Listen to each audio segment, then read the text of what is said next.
Assalamualaikum warahmatullahi wabarakatuh. Halo anak-anak, bagaimana kabarnya? Baik-baik saja kan? Alhamdulillah Rabbil alamin. Kalau kalian baik-baik saja di rumah, ya. Oke, sekarang kita akan menjelaskan di pertemuan kedua, di mana yang pertemuan pertama kita membahas tentang struktur teks cerpen. Nah, sekarang kita akan ke kebahasaannya. Namun sebelum ke pembahasan, tolong yang belum subscribe segera di-subscribe ya untuk mendukung saya dalam membuat video-video pembelajaran. Ya, sekali lagi subscribe nak. Oke. Nah, untuk kebahasan teks cerpen ada beberapa yang akan saya jelaskan. Yang pertama ada kata keterangan atau adverbia, ada kalimat deskriptif, dan ada kalimat ekspresif, dan yang terakhir ada majas dalam cerpen. Ya. Nanti untuk majas mungkin akan dibahas di video selanjutnya karena majas itu gampang-gampang susah ya. Jadi tetap semangat untuk melakukan pembelajaran. Baiklah, biar tidak kebanyakan prolognya, saya langsung saja akan menerangkan tentang kata keterangan atau adverbia. Ya. Kata keterangan adverbia adalah kata-kata yang memberikan keterangan pada verba atau kata kerja, adjektiva atau kata sifat, nomina predikat, atau kalimat. Nah, pada pelajaran kali ini kamu akan mempelajari kata keterangan yang sering kali dipakai untuk cerpen. Apa saja? Pasti penasaran bukan? Yang pertama ada keterangan tempat atau lokatif. Nah, di sini kata keterangan tempat ini menjelaskan dalam ruang mana suatu perbuatan atau peristiwa berlangsung. Ya. Lalu apa saja kata keterangan tempat ini? Ada di, ke, dari, dan pada.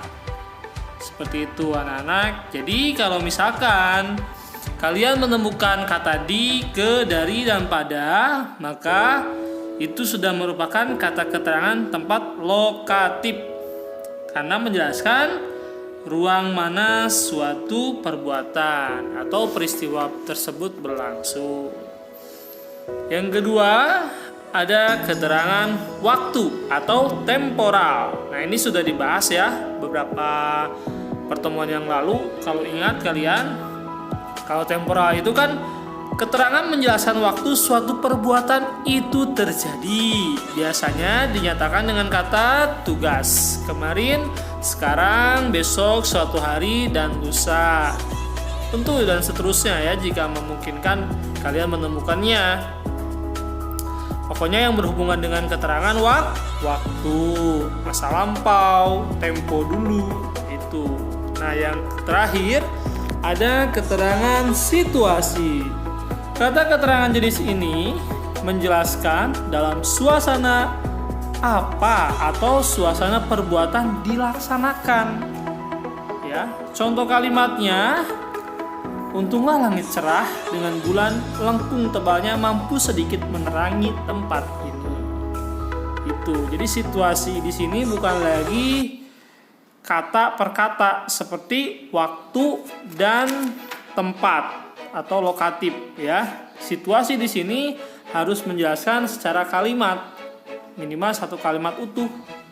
Itu anak-anak. Ya, paham? Oke, kalau kurang paham, pelajari kembali ya. Ingat, kata keterangan lokatif bukan hanya di, ke, pada, dan waktu juga bukan hanya kemarin, tapi masih banyak yang harus kalian cari ya. Oke, semangat ya.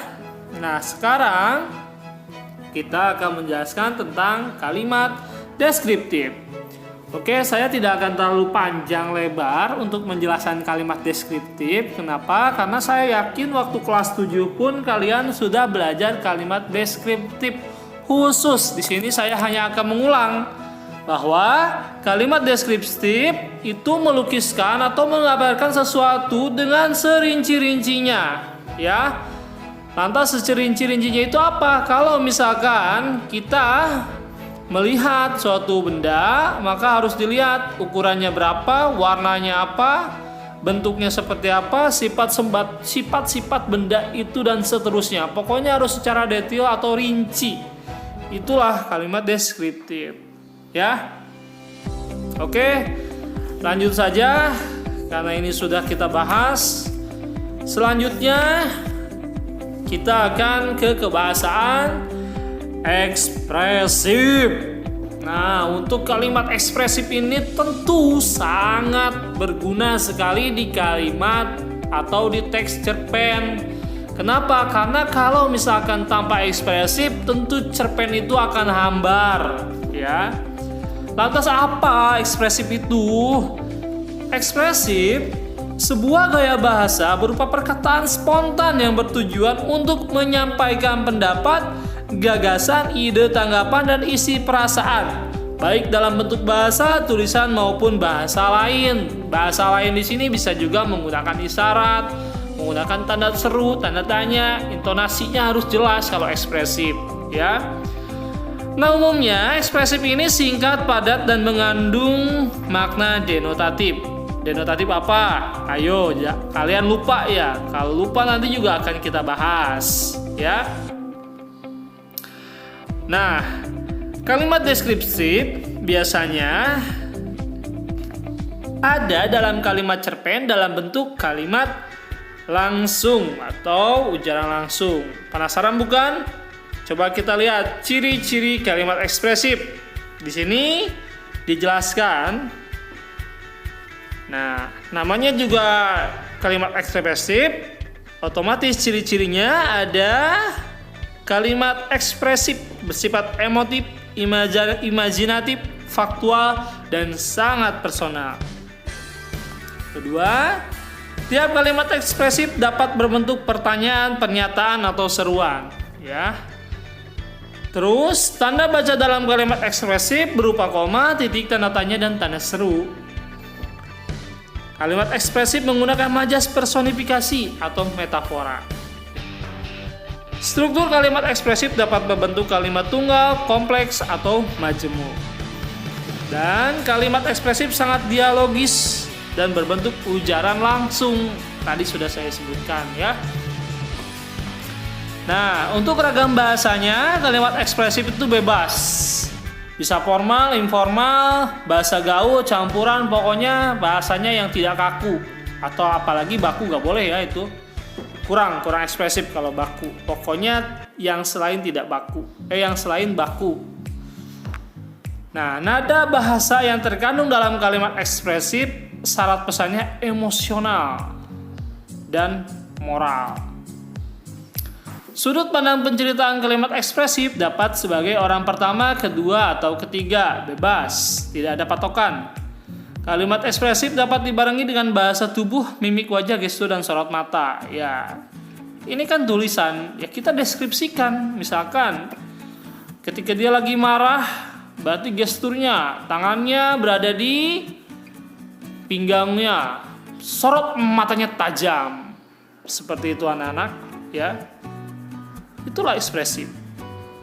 Terus dalam bahasa tulis, kalimat ekspresif dapat disertai gambar, tabel, grafik, dan diagram mewakili imajinasi penulis. Tapi kalau kalian menulis cerpen tidak terlalu lah ya.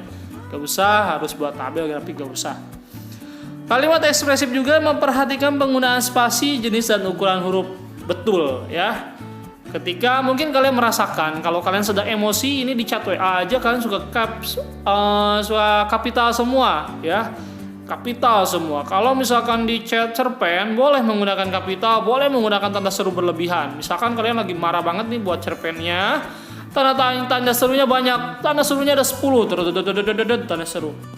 Pakai sabuk itu, tanda seru. Nah itu juga nggak apa-apa contohnya ya. Jadi kan kalau tanda seru itu kadang-kadang memerintah.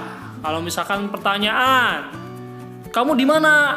Nah, tanda tanya itu nggak boleh 1, boleh 3, 4, 5. Yang penting kan mengekspresikan bahwa dia itu benar-benar sedang dicari, ya. Jadi tidak masalah menggunakan ekspresi-ekspresi seperti itu, menggunakan tanda baca. Paham ya? Oke, kalau paham tentang ciri-cirinya, nah di sini Mister juga akan menjelaskan kalimat ekspresif ini ternyata terbagi 3 bagian. Apa saja? Yang pertama, ada ekspresif bermakna denotatif atau sebenarnya. Ini langsung tipenya itu blak-blakan, ya. Contohnya, kamu cantik. Terus, mengapa saya begitu sial hari ini? Ya, jadi benar-benar langsung saja to the point. Aku suka padamu. Nah, itu. Ya, itu contoh-contoh yang sebenarnya. Jadi, yang sebenarnya ini seringlah kita temukan terutama bagi orang-orang yang sulit atau yang jarang baca buku, ya. Pasti dia menggunakan kata-katanya itu lagi.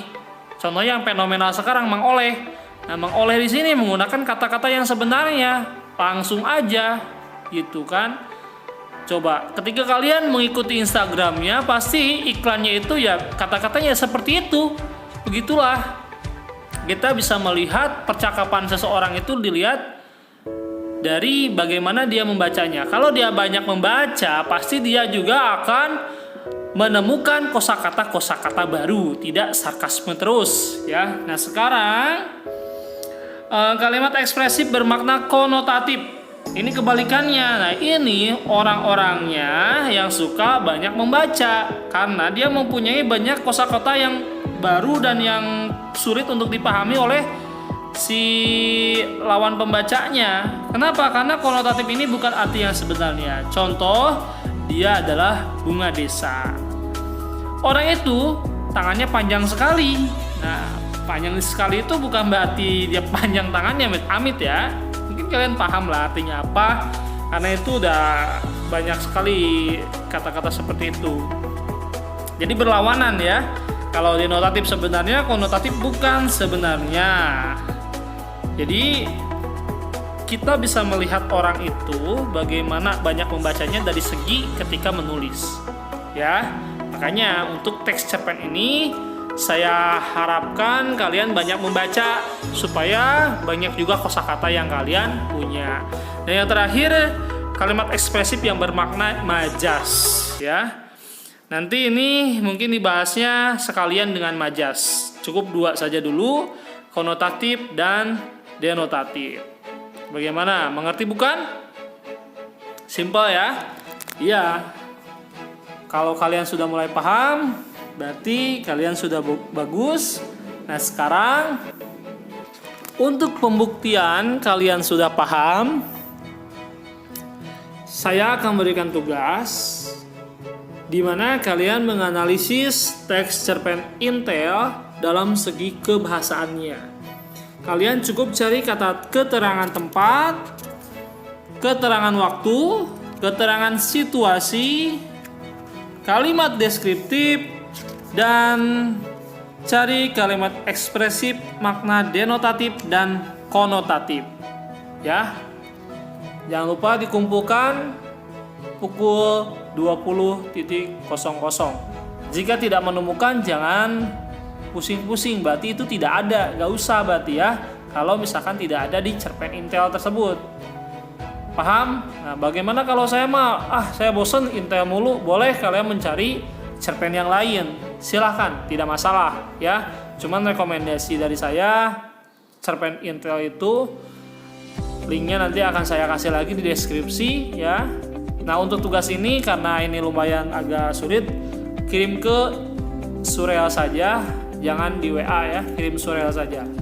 Oke, ditunggu tugasnya pukul 20.00 waktu Indonesia Barat.